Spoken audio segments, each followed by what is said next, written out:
Hello, it's Phillip Taylor speaking from Richmond Green Chambers in London, and I'm delighted to review this work from the Legal Action Group, the Access to Justice charity, on housing. It's called the Housing Possession Duty Desk. It's this book here. It's a practical guide and it's been written by Simon Mullings and Sue James. Elizabeth was the lead writer on this review, although we had a substantial discussion about the content. Because I think this is a very important book. We've given it a title, The Practical Guide That Is So Much More, an essential purchase for post-pandemic Britain. And that's really the theme with much of the book reviews that I'm writing this autumn. I'm doing this review in the autumn of 2021. Let's look at the book first of all. It came out a little earlier this year. It's a paperback. There's the front. Spine there.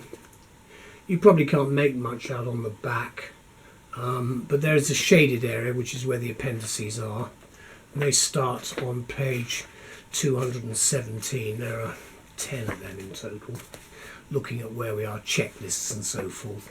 The front of the book, there's some blurb about the two authors, and then there's the front page there. Then you've got a dedication. We only review books that we think are important. I won't review rubbish, and this is an important book for practitioners and anybody involved in the problems of possession actions. There's an important foreword by Mr. Justice Knowles, CBE. In fact, he's set out, Sir Robin Knowles has set out quite a lot of important information. The actual foreword is dated February 2021. But of course he's talking about the pandemic and it's a while back now. Then there's the preface, again that's in February, and then we get into the content section there. You can see the structure, standard structure for the legal action group. You can see that you've got information all the way through with the various chapter headings, and then you've got the 10 appendices, and then you've got a little, again, abbreviations. Very helpful. There's quite a lot of abbreviations actually in possession actions, mainly the Acts of Parliament.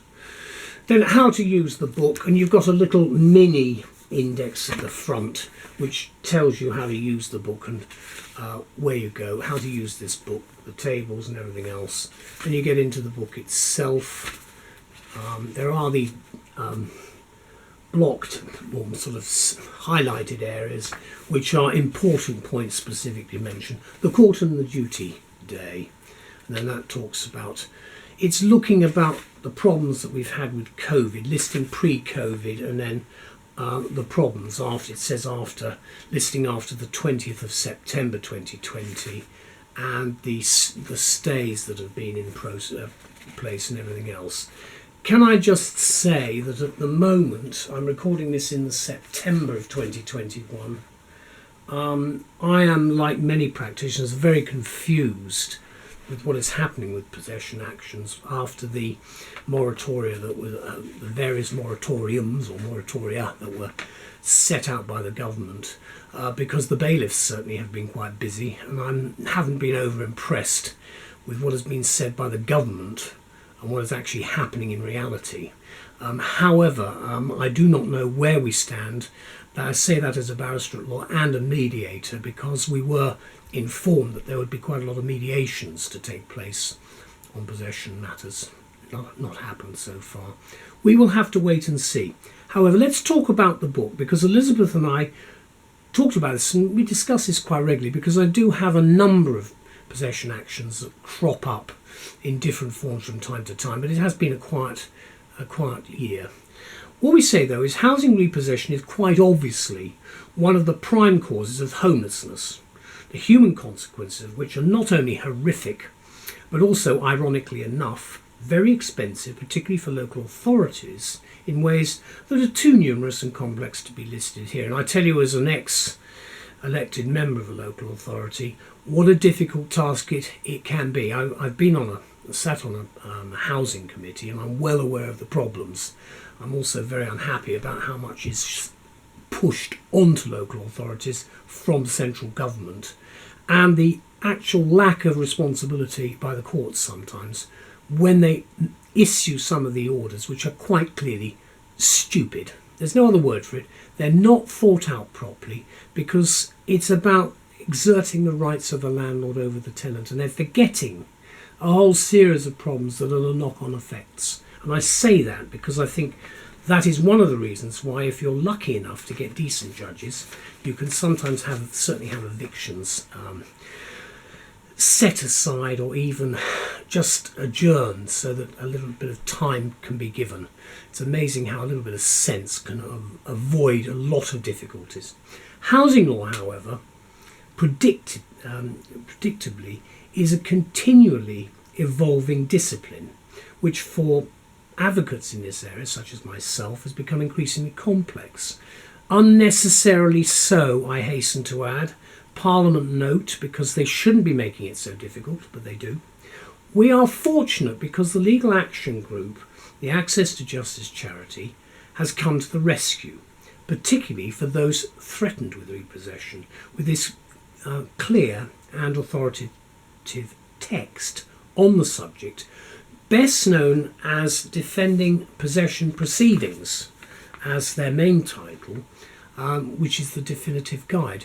But for those who provide beleaguered tenants or mortgagees with timely and pertinent advice, under what have been strained circumstances and with a large hurry being a necessity, like 20 minutes before a hearing, LAG have produced this new title, the Housing Possession Duty Desk, which is supported by Therium Access.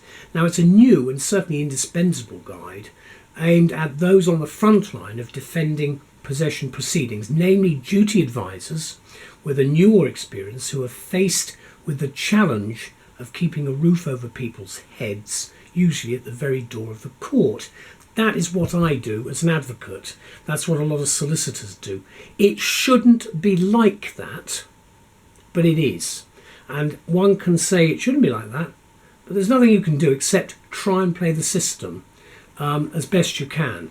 The system itself should be reviewed, and there should be some sense brought into this, but not yet. But I do say that that is where we should be heading now that we've come to the end of we're emerging out of the pandemic and coming to the end of this moratorium, and we're going to start seeing some of the big problems that are going to develop in 2022.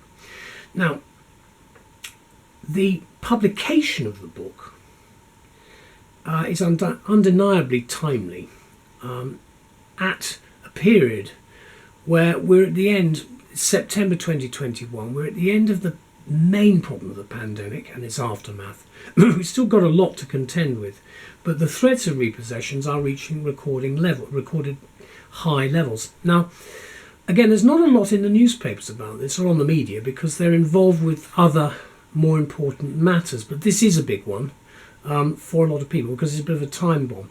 Now, writing in the foreword, Mr. Justice Knowles points out that there are many, many thousands of possession cases, and that it's too easy to create a conveyor belt to base assumptions on inferences. Not quite sure what his lordship is really getting at there, except to say that this conveyor belt of granting possession orders, I think they should be looked at a bit more carefully sometimes. And of course, there are problems. There will be big problems concerning the ability of people to pay, which is the main issue about arrears, rent arrears and so forth. But there are a lot of other issues, especially such as social issues, antisocial behaviour and so forth. Now, in A Fairer System, the two authors, Sue James and Simon Mullings, say this book might not need to exist. In the meantime, however, tenants and borrowers need help, which is amply provided for here with erudition and precision in a book I certainly, Elizabeth and I, highly recommend, because in the words of Mr. Justice Knowles, it's so much more than just a practical guide. And that's what you get with a lot of the LAG titles. They're easy to read, they're easy to navigate, they're criticised by some people who are a bit toffee-nosed, frankly, because they think it's not a proper law book. It is, because it's actually telling you what you need to know, because the law, when it comes to people like me as counsel, is about the practical application of law and how we can persuade the old darling on the bench of what we actually want them to do. So let me conclude by saying this. Rather The book, in our view, is an essential reference not only for duty advisors, but barristers, solicitors, legal professionals, and indeed anyone representing a tenant or mortgagee who's facing repossession in these difficult times. The publication of Housing Possession Duty Desk is given as the 5th of March 2021. Obviously there have been a lot of things happening this year, but we're emerging from the pandemic. This book, I think, is extremely helpful for anybody facing problems. It's not expensive. You can see the spine again and the back. Just opening it in the middle. This is private tenancies, various claims and under the Housing Act and so forth, accelerated possession claims. They're quite popular at the moment, I can tell you. Then you've got other things such as, again, public law matters as well, right at the end. And then, of course, you've got the excellent, actually that's mortgage possession proceedings themselves. And then you've got right at the end, after that, you then end up with the various appendices with checklists and various other things, and then all the way through there's quite a lot. And then there is, of course, a useful index at the back. The index is by paragraph numbering. Thank you both to Simon and Sue for this book, and very grateful that we have this wonderful work coming from LAG. Thank you to all. Bye-bye.